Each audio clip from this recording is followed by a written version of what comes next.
Betrayal in the wilderness. The wind swept over the prairie with a lonely cry, carrying with it the weight of approaching storm clouds. Eliza Carter pressed her hand against the swell of her stomach, feeling the faint kick of the life inside her. It should have been a moment of joy, anticipation for the child she and her husband were to welcome into the world. Instead, an unease clung to her heart, for Thomas had grown distant, his eyes sharp with impatience rather than warmth. They had been married 3 years, yet in the last few months, he seemed more a stranger than a husband. At night, he seldom spoke to her. By day, he disappeared for hours at a time, offering no explanation beyond vague mentions of trading or tending business in the nearby settlements. Eliza's closest friend, Martha, had warned her gently that Thomas might be seeking comfort elsewhere. Eliza had brushed it aside at first, unwilling to believe in betrayal. But her husband's cold silences and the smell of perfume on his coat had confirmed what her heart had feared. Thomas Carter was not the man she thought she had married. This evening, he urged her into the wagon without explanation. "We'll visit your aunt," he said curtly, his eyes avoiding hers. His tone left no room for questions, though a voice deep inside her whispered of danger.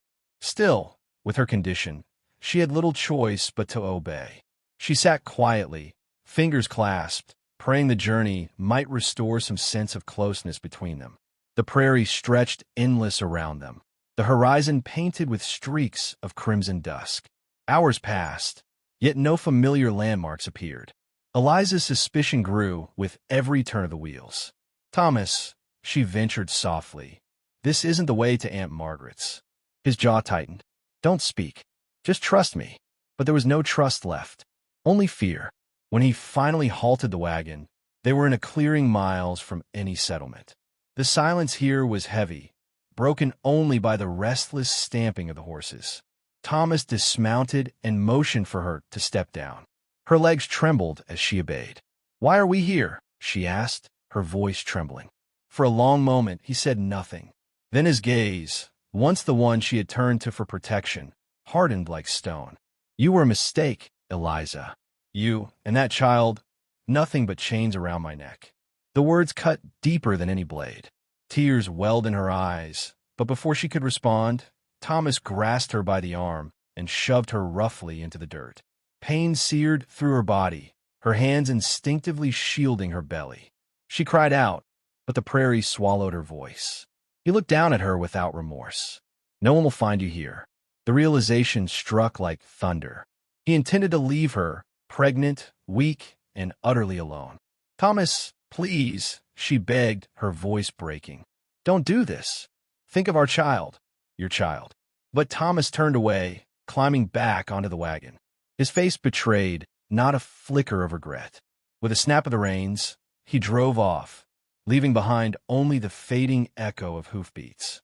Eliza lay in the dirt, her body aching, her heart shattered. The sky above darkened with storm clouds, mirroring the storm within her soul. Betrayal was no longer suspicion, it was her reality. The man she had trusted with her life had condemned her to die. For long minutes, she could not move. Pain radiated from her hip, her breathing shallow. Yet when she felt a faint flutter from within her womb, resolve stirred. She was not alone. She carried more than grief. She carried life.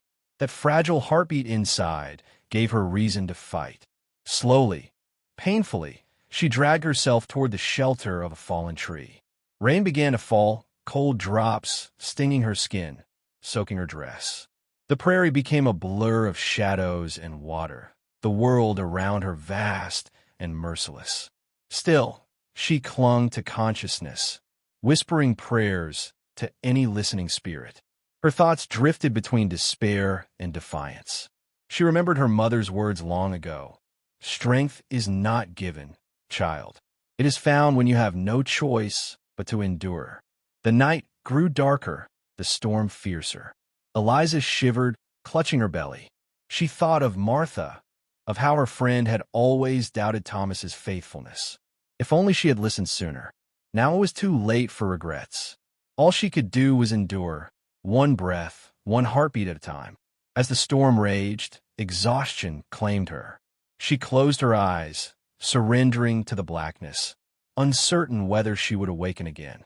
Yet, deep inside, she clung to a fragile thread of hope, unaware that fate had already set another path in motion. For in the distance, through the rain and shadows, the eyes of a watcher observed her plight. A warrior of the Cheyenne people, known as Running Wolf, had been scouting the prairie when he glimpsed the abandoned figure of a woman struggling against the storm. Honor stirred within him, stronger than curiosity. No one should be left to die in such a way, least of all a woman heavy with child.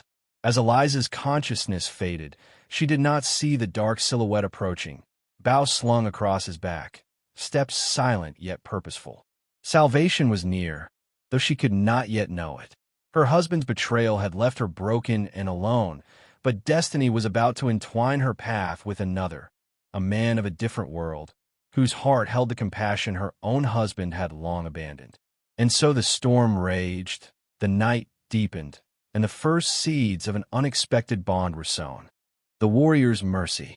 The storm had passed by dawn, leaving the prairies soaked and shrouded in mist. Birds stirred in the grass, their songs faint against the silence that followed the night's violence. Eliza stirred weakly, her body cold, her lips cracked, her dress heavy with rain. Each breath came shallow, her strength nearly gone. She clutched her stomach, whispering to the child within, though her voice was little more than a broken murmur. It was then that a shadow fell across her. Running Wolf stood above her, his tall frame outlined against the pale sky. His long black hair hung damp from the storm, and his dark eyes studied her with steady calm. He had tracked the wagon's trail the night before, curious at its abrupt turn into the wilderness. What he found was not a threat, but a woman abandoned, clinging desperately to life. Kneeling, he placed a hand near her shoulder without touching, as if measuring her spirit before disturbing it. "You live," he said softly in his own tongue, though she could not understand the words. Eliza blinked, struggling to lift her gaze. Fear pricked at her heart. She had heard whispers of Cheyenne, tales of warriors who defended their lands fiercely. Yet in this man's eyes, she found no cruelty, only resolve. Her lips parted, but her voice faltered. "Please help." Running Wolf understood the plea, even if not every word. Without hesitation, he slid his arms beneath her and lifted her, as though she were weightless. Eliza gasped, startled by the sudden strength, but the warmth of his chest against the chill of her body silenced her protest. For the first time since Thomas's betrayal, she felt safe, if only for a moment. He carried her across the prairie with unyielding steps until they reached a sheltered glade near the river.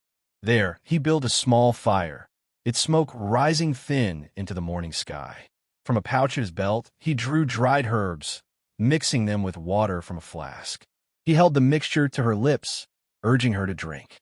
The bitter taste made her flinch, but strength returned slowly, enough for her to sit upright. Still trembling, Eliza studied him in silence. His features were proud, weathered by wind and sun. A necklace of carved bone hung at his chest, and across his shoulder rested a bough of polished wood. He moved with precision, every gesture purposeful, yet gentle. Why are you helping me?" she whispered, though she doubted he understood. Running Wolf did not answer with words. Instead, he offered her a piece of bread from his satchel. The simplicity of the act, the kindness, brought tears to her eyes. Thomas had left her to die without a second thought, but this stranger, bound to her by nothing, had chosen to save her. The fire's warmth eased her shivering. Slowly, Eliza's fear gave way to curiosity. She dared to ask, "Your name?" The warrior tapped his chest lightly. "Running Wolf." She repeated it clumsily, her voice fragile. "Running Wolf." He gave a single nod, then gestured toward her, waiting. "Eliza," she said, pressing a hand to her chest. "Eliza Carter." The names hung between them like a bridge across two worlds. For the first time since the betrayal, Eliza felt she was seen not as a burden, but as a person. As the day wore on, Running Wolf kept watch over her. When she struggled to rise, he steadied her arm with a touch so careful it seemed he feared to harm her further. When she winced with pain, He adjusted the fire or the bedding of leaves without being asked. His silence was not cold, but respectful, as though he knew she carried not only wounds of the body, but of the soul. By evening, Eliza's strength had returned enough for her to speak in longer sentences. She told fragments of her story, her words halting, her eyes cast down. She spoke of her husband, of promises broken, of a wagon ride that ended in betrayal. Though Running Wolf could not follow every word, he understood her tears, the bitterness in her voice, the trembling of her hands. Dishonor, betrayal, these needed no translation. A flicker of anger stirred in his gaze, but he hid it quickly. In his people, a man who abandoned a woman and child would be scorned, unworthy of honor. That such cruelty existed among outsiders pained him, yet it only deepened his resolve to guard the woman fate had placed in his care. As night fell, the firelight painted shadows on their faces. Eliza lay beneath a blanket he had given her, exhaustion tugging at her eyelids.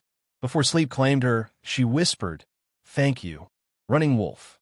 For a moment, he watched her, the weight of unspoken thoughts in his expression. Then he turned his gaze to the stars above, offering a silent prayer. Perhaps this woman was placed in his path for a reason greater than chance. The prairie wind stirred once more, carrying away the ashes of betrayal and replacing them with the faintest ember of hope. Eliza did not yet know how her life would change, but she sensed that the stranger who had lifted her from the dirt was no ordinary rescuer. He was a man of honor, a guardian where none remained. And though her heart still bore the wound of her husband's cruelty, in the quiet shelter of that campfire, something new began to take root. The first fragile trust in a man who owed her nothing yet gave her everything. Healing hearts, silent longing. The days that followed unfolded with a quiet rhythm, each sunrise bringing Eliza a little more strength. Running Wolf guided her carefully, never rushing, never pressing her beyond what her body could bear. In his presence, silence was not a burden, but a shelter, as though the unspoken words between them carried more weight than language ever could. By the third morning, she was able to walk a short distance without collapsing. Running Wolf stayed close, steadying her when her balance faltered, his hand hovering near, but never gripping unless she truly stumbled. His restraint humbled her. Thomas had seized her wrist often, not out of care but control. This man, a stranger from another world, offered support without claim. They traveled slowly toward his village. The path wound through tall grasses, their tips brushing Eliza's skirt, and across streams where he carried her with ease. Each act of strength reminded her how fragile she had become, and how much she depended on his protection. The dependence frightened her, yet it also stirred a warmth she tried hard to smother. At the Cheyenne camp, she was received with wary eyes. Women paused from grinding maize. Children clung to their mother's skirts, and men stood alert as Running Wolf brought her into their circle. Chief White Eagle, tall and weathered, stepped forward, his gaze sharp yet not unkind. Words passed between father and son, their voices low but firm. Eliza could not understand, but she felt the tension, the question of whether she belonged. At last, White Eagle inclined his head. She was permitted to stay, at least until her strength returned. Relief washed over her, though she knew her presence disrupted their order. The women prepared a small shelter for her, woven hides stretched carefully against poles. There she rested, though Running Wolf visited often, ensuring she had food and water. He explained simple things with gestures, how to grind corn, how to tie the flap of her shelter. His patience invited her to learn, to engage, to feel useful again. Yet at night, when the fire crackled and shadows danced across the camp, she lay awake, torn by emotions she dared not confess. Her husband had betrayed her in the cruelest way, and yet her vows still echoed in her memory. Could she allow herself to feel gratitude, let alone something deeper, for another man? Was it dishonor to long for kindness when her body still bore the mark of marriage? One evening, as twilight painted the horizon in shades of rose and indigo, Running Wolf sat beside her at the fire. He told stories in his tongue, gestures and expressions filling the spaces she did not understand. She watched his face illuminated by flame, the strength in his features softened by gentleness. Though she caught few words, she understood the heart of the tale: bravery, loyalty, the bond of family. Moved, she whispered her own story, of her mother's lullabies, of her childhood summers by the river, of dreams she once held for a home filled with laughter. Her voice cracked, and tears spilled before she could stop them. Ashamed, she turned away, but Running Wolf reached out, brushing a tear from her cheek with a touch so careful it felt like reverence. The moment lingered, heavy with meaning. No words followed, yet something unspoken passed between them. A promise of safety, perhaps even a belonging. Eliza's heart beat faster, and she pulled back, chastising herself. You cannot feel this. You are bound by vows, even if they were broken. Yet the memory of Thomas, his cruelty, his betrayal, rose like a shadow, and beside it, the image of Running Wolf shone brighter still. Conflict warred within her, grief and guilt against gratitude and yearning. She longed for the warmth of his presence, but feared the storm such emotions might bring. The following day, she tried to bury her feelings beneath routine. She helped the women gather herbs, fetched water, and learned the simple songs the children sang. Their laughter lifted her spirit, yet in every glance toward Running Wolf, her heart betrayed her, quickening with unspoken desire. As dusk fell once more, she found herself standing alone by the river's edge, the water reflecting a sliver of moon. She pressed a hand to her stomach, whispering to her unborn child, "We are safe now. He will not hurt us again." She did not hear Running Wolf approach until his shadow fell across the water. He stood quietly beside her, offering not words but presence. Together, they watched the current flow, carrying away the remnants of storm and sorrow. Eliza turned slightly, meeting his gaze. In his eyes, she saw not possession but respect, not pity but admiration. It unsettled her, this recognition of something deeper, something she both feared and craved. Her lips parted, but no confession escaped. Instead, she whispered, almost to herself, "What am I to do now?" Running Wolf did not answer, yet his silence was steady, a promise that she need not face the question alone. The river whispered, the night deepened, and though no vow was spoken, the bond between them tightened, fragile, forbidden, yet undeniable. And so Eliza stood at the edge of two worlds, the shattered past she could not return to, and the uncertain path that beckoned with the warmth of a man who had saved her life. The choice was not yet before her, but she felt its weight approaching, as inevitable as dawn. The choice of the heart. The summer sun hung low, spilling golden light across the Cheyenne village. Children laughed near the riverbank. Women sang as they ground maize, and smoke rose from the evening fires. Eliza sat quietly outside her shelter, weaving strips of hide with clumsy fingers. Her body was heavier now, her child arrival near. Yet her spirit, once broken, had begun to mend. Running Wolf's steady presence, his people's quiet acceptance, had given her a place she never imagined finding. But peace is a fragile thing. Word spread through the camp that a wagon had been sighted on the horizon. The men gathered, wary, bows at their sides. Running Wolf stood among them, his posture rigid, eyes sharp. Eliza felt a shiver run through her. Few wagons ventured this far without purpose. When the wagon creaked into the clearing, dust swirling behind it, her heart stopped. She knew that profile, that arrogant tilt of the chin. Thomas Carter.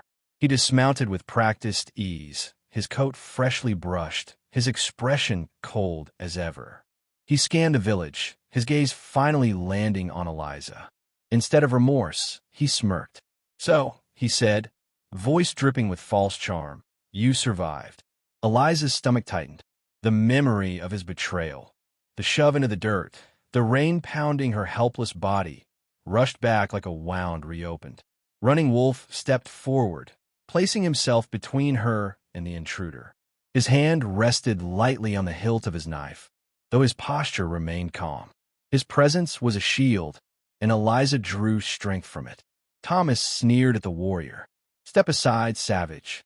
I've come for my wife." The word struck Eliza like a blow. Wife. The bond that once tethered her now felt like a chain of iron. She rose, her hands trembling but her voice steady. "You left me to die, Thomas. You abandoned me and our child." Thomas's eyes flickered, but his arrogance returned quickly. "I have my reasons, but you're still mine. And when that child is born, it will carry my name. I'll not have my blood raised among these heathens." A murmur rippled through the Cheyenne, their faces hard with quiet outrage. Running Wolf's jaw tightened, but he did not speak. He waited for her. Eliza looked at Thomas, truly looked, and saw the man for what he was: selfish, faithless, cruel. He had not come to reclaim her out of love, but out of pride, out of ownership. His presence was not redemption. It was a threat to the fragile peace she had built. Her hand instinctively moved to her stomach. The child kicked, as though echoing her resolve.